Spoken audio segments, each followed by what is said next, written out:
Oi gente, meu nome é Marcela, sou integrante do PET e hoje eu vou estar trazendo para vocês essa parte da matéria de transferência de energia e massa, que consiste no estudo dos fluidos em movimento. Para isso, eu vou estar dando uma passada rápida na teoria, nesses 3 primeiros tópicos que estão aí na tela, e por fim a gente vai fazer alguns exercícios. Como base teórica, a gente utilizou os capítulos 3 e 4 do livro de Mecânica dos Fluidos do Hibbeler.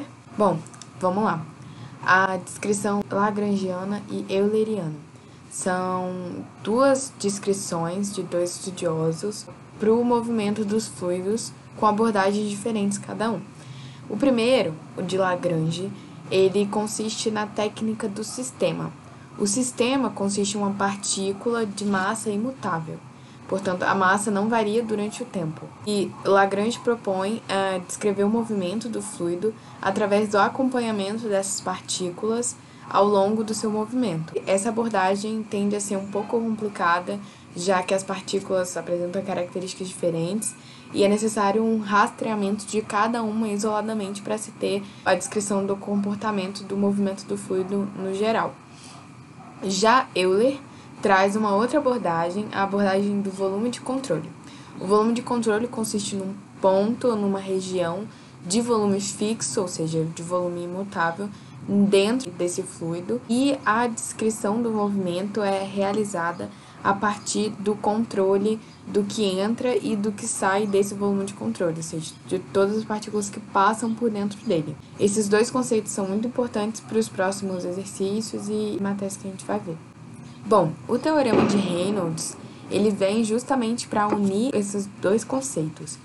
De um lado, ele traz a parte do sistema de Lagrange e do outro, do lado da equação, ele traz a parte do volume de controle de Euler. Dessa forma, nós temos essa equação do teorema de transporte de Reynolds, cuja primeira parcela, referente ao sistema, consiste na taxa de variação no tempo da propriedade extensiva dentro do sistema.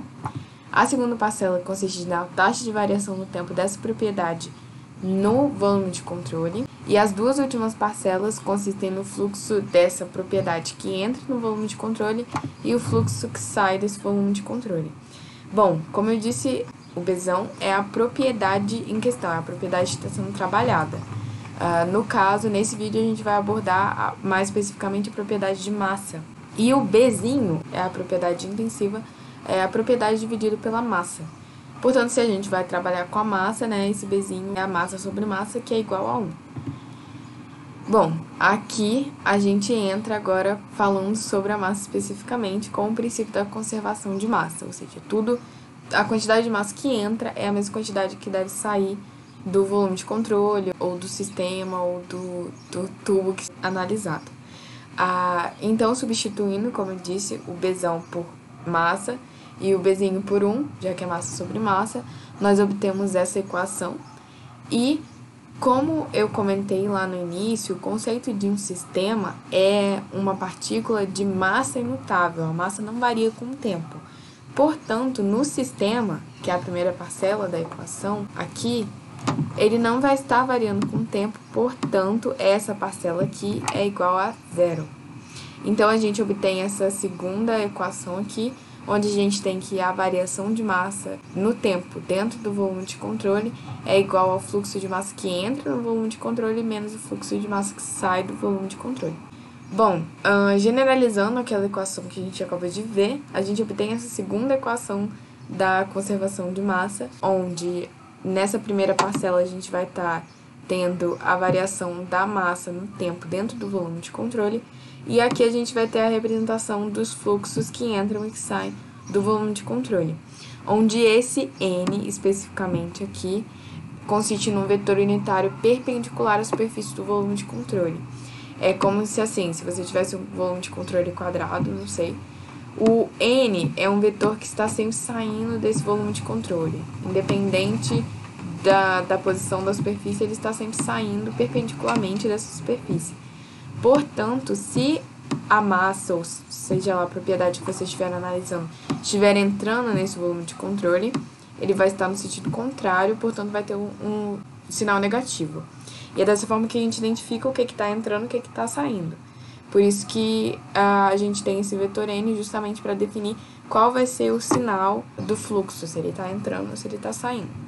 Bom, agora iniciando com os exercícios. Esse primeiro exercício vai pedir para a gente obter a vazão mássica, ou seja, o fluxo de massa de um fluido muito viscoso que entra num canal aberto retangular de 3 pés.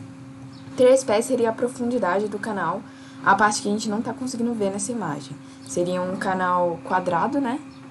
Retangular, no caso, com 6 de altura e 3 de profundidade.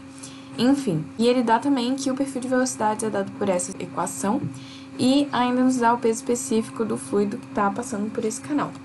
Para isso, a gente vai utilizar essa equação aqui, onde a velocidade vezes a área vai nos dar o fluxo de volume, e aí multiplicando o fluxo de volume pela massa específica, a gente obtém o fluxo de massa, que é exatamente o que a gente está querendo obter nesse exercício aqui. Primeiramente, a gente está trabalhando com pés, né? E ele nos dá o peso específico, a gente precisa da massa específica. A gente sabe que o peso específico é a massa específica vezes a aceleração da gravidade. E para a gente obter essa massa específica, a gente transformou primeiro aqui, né, de metros por segundo ao quadrado para pés, né? Então, a gente obteve que a aceleração da gravidade vai ser essa daqui. E fazendo a divisão do peso específico pela gravidade, a gente obtém a massa específica para a gente utilizar na nossa equação. Aqui a gente já tem a massa específica, o perfil de velocidades, né, o V, vai ser dado por essa equação aqui, então a gente vai obter essa forma aqui. Porém, a gente sabe que o dA, ele pode ser descrito pela profundidade, né, vezes o dy, que vai variar, como a gente pode ver aqui, de 0 a 6 pés, o y aqui. Portanto, substituindo, a gente pode usar dA como 3 vezes dy, e aí a gente obtém essa equação aqui, onde eu já tirei as parcelas constantes para fora da integral, né?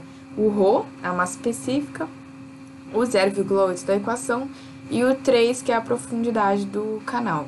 Então, a gente fica com essa integral aqui. Aí, resolvendo aqui essa primeira parcela constante e a integral, a gente obtém esse valor aqui no final de 120,78 slug por segundo na unidade do exercício, e essa vai ser a nossa vazão mássica.